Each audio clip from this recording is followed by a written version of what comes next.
that you will take the opportunity to mark in your calendar not to miss one single day as we talk about the real issues of the family. This was a very emotional series, and I think you will find that it touches your life no matter where you may be in the family, whether you're single parents or grandparents or brand new parents or parents about to be. You're going to find this truth to be helpful from the Scripture as we talk about what it means to grow in knowing how to be a family for God. Families under a great deal of attack in the world today. We're going to try to tell it God's way, and I hope you'll be with us beginning on Thursday as we introduce this new series. Well, right now we need to turn again to this particular story of the family, the blessing of the baby from Ruth chapter 4. Let's begin.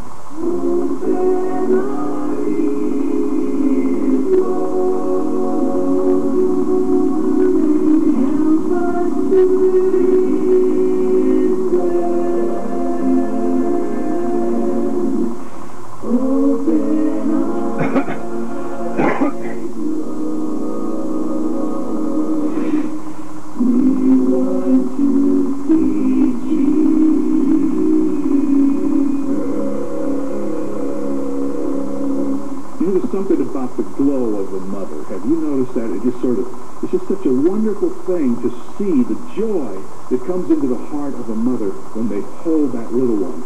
It changes irresponsible young ladies into mature women. I don't know how that happens, but it's a wonderful thing to see it.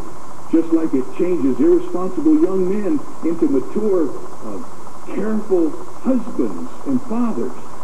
Because a baby comes from God to bring blessing and to cause us to grow in our understanding of who God is, and it's a stewardship from God.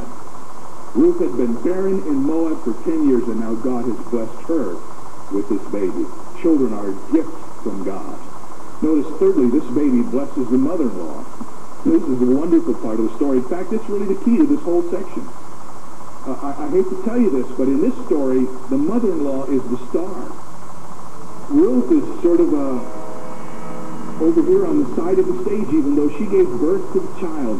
Naomi now comes back to center stage. And notice what it says about Naomi, beginning in verse 14.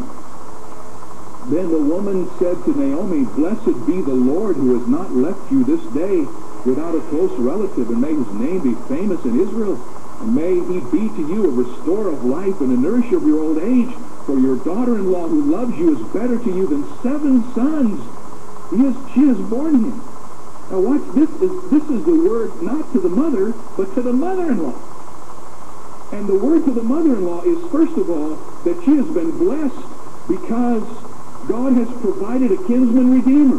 The mother-in-law, Naomi, is blessed through the provision of the kinsman redeemer.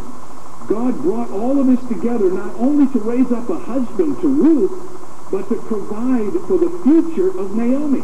And that's the second blessing that you see when you think about how the mother-in-law got blessed by this little baby. Not only was she blessed through the provision of the kinsman redeemer, she was blessed through the perpetuation of her family name.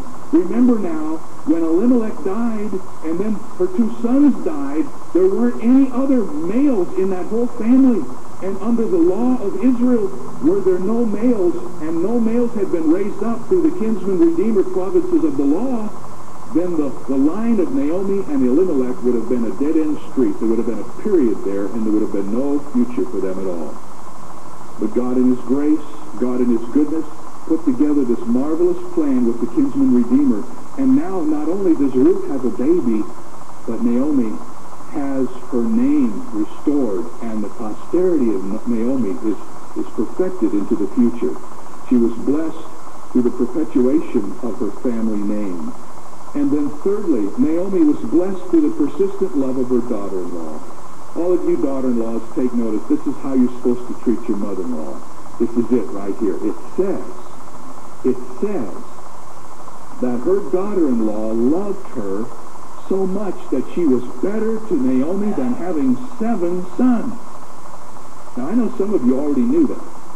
You already figured that out, that having 1 daughter was better than having 7 sons. That's the way you feel. But let me tell you something you may not know. In the Old Testament, 7 sons was the perfect family. Oh, my goodness. people ask us, how many children do you have? We say 4. Oh, you have the perfect family. I used to think it was, but now I know it's not. 7 sons are the perfect family, according to the Old Testament. And now, I'm not trying to say anything. I'm just giving you the information here about the Old Testament. But notice this. Naomi had someone who was better to her than if she had 7 sons.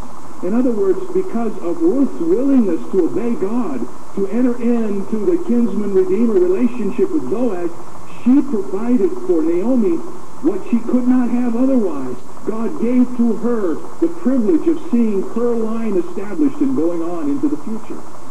She had a daughter-in-law who loved her.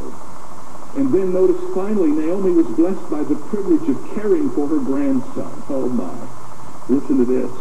Then Naomi took the child and laid him on her bosom and became a nurse to him. Oh, it's a wonderful thing. And then the baby blessed the mother-in-law. And I noticed that the baby blessed men everywhere. It blessed the whole world.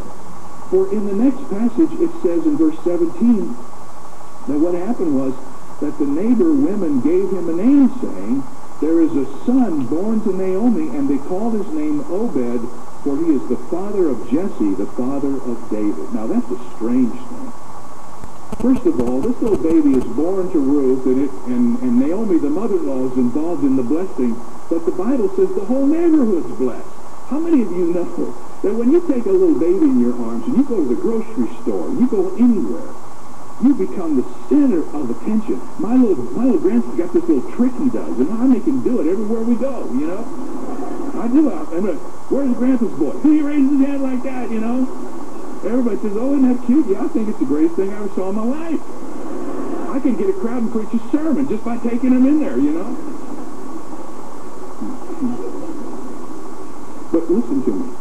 This baby became the center of attraction in the neighborhood.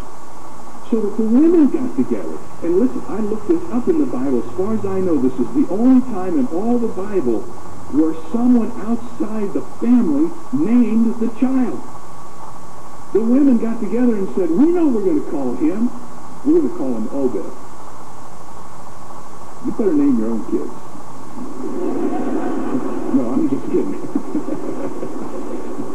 I don't know anybody by that name, do you? But let me tell you what it means. Obed is a word that means worshiper or servant. Now watch carefully. In the Old Testament, it's put together with some other words, some other names that will help you understand it. For instance, did you know there's a prophet in the Old Testament whose name is Obadiah? Do you know what that means? A worshiper of Jehovah. The I-A-H at the end of the word is the short term for Jehovah.